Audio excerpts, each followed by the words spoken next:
India shopping mall ఆషాఢం kilo sale ఆరంభం. ఎవరైతే party కోసం కష్టపడ్డారో వాళ్ళకే ఇవ్వాలి అని మాట చెప్పడానికే కార్యకర్తల సమక్షంలో కష్టపడ్డ కార్యకర్తలనే వాళ్ళను కుర్చీలలో కూర్చోబెట్టాలి, వాళ్ళకు పదవులు కట్టబెట్టాలి అని చెప్పి కాంగ్రెస్ పార్టీ అధ్యక్షుడిగా ఈరోజు రాష్ట్ర ముఖ్యమంత్రిగా వారికి ఆదేశాలు ఇస్తున్నా. ఇదే కాదు, 2021 జూలై 7 నాడు మొదటిసారి తెలంగాణ రాష్ట్ర కాంగ్రెస్ పార్టీ అధ్యక్షుడిగా నేను బాధ్యతలు తీసుకున్న 3 సంవత్సరాలు నిరంతరం మీరు నాతో నిలబడి పాదయాత్రలు కావచ్చు, ధర్నాలలో కావచ్చు, దీక్షలు కావచ్చు, కేసీఆర్తో కొట్లాడినప్పుడు వీరోచితంగా మీరు కొట్లాడినరు.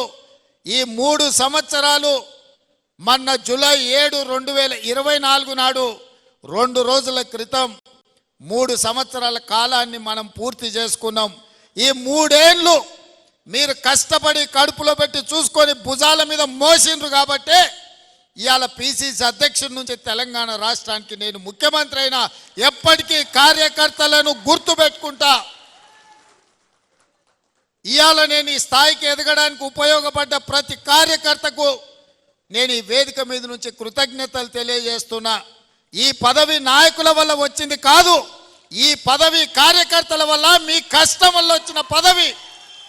ఈ పదవి మీ అభ్యున్నతి కోసమే ఉపయోగించాలన్న ఆలోచనతోటి ఇవాళ మిమ్మల్ని అందరినీ కలుసుకోవడానికి వచ్చిన. అందుకే మిత్రులారా, ఈ 3 ఏళ్లలో ఎన్నో కష్ట సుఖాలను చూసినాం, ఎన్నో ఒడిదుడుకులను చూసినాం. ఉప ఎన్నికలలో డిపాజిట్లు పోయి 3700 హుజూరాబాద్ ఎన్నికల్లో ఓట్లు వచ్చినప్పుడు పని అయిపోయింది, రేవంత్ రెడ్డి పడిపోయిండు, కాంగ్రెస్ ఇంకా లేవదు అని చెప్పి కొంతమంది శునకానందంతో సంతోషపడ్డారు.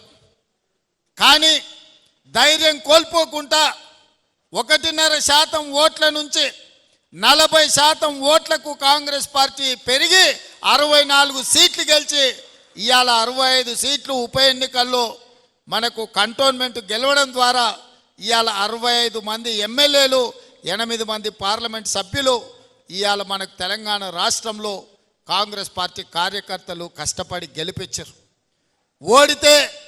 ఓడినప్పుడు కుంగిపోవడము, గెలిచినప్పుడు ఉప్పొంగిపోవడం కాదు, ఎప్పుడైనా నిబద్ధతతోని కార్యకర్తలు అండగా నిలబడితే తప్పకుండా విజయం సాధించవచ్చు అని చెప్పి నిరూపించినాం ఇవాళ. అందుకే ఈ ప్రభుత్వం ఏర్పడ్డది.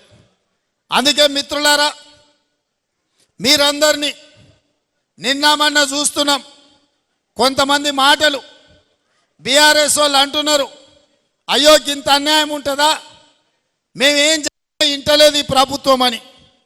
10 ఏళ్ళు మా కార్యకర్తల్ని కొట్టి చంపి కేసులు పెట్టి జైళ్ళలో పెట్టినప్పుడు కేసీఆర్ ఎక్కడ పోయింది రాజనీతి, ఎక్కడ పోయింది ప్రజాస్వామ్యం? ఆనాడు మేము నీలాక దొంగ దెబ్బ తీస్తలేం, నీలాక అక్రమ కేసులు పెడతలేం, బాజాబ్తా ప్రజల చేత ఎన్నికై ఇక్కడికి వచ్చినాం. 6 నెలలనే అంత అయిపోయినట్టు కేసీఆర్ ఏదేదో మాట్లాడుతుండు. ముందుంది ముసళ్ళ పండుగ అని చెప్పి నేను ఈ చెప్పదలుచుకున్నా.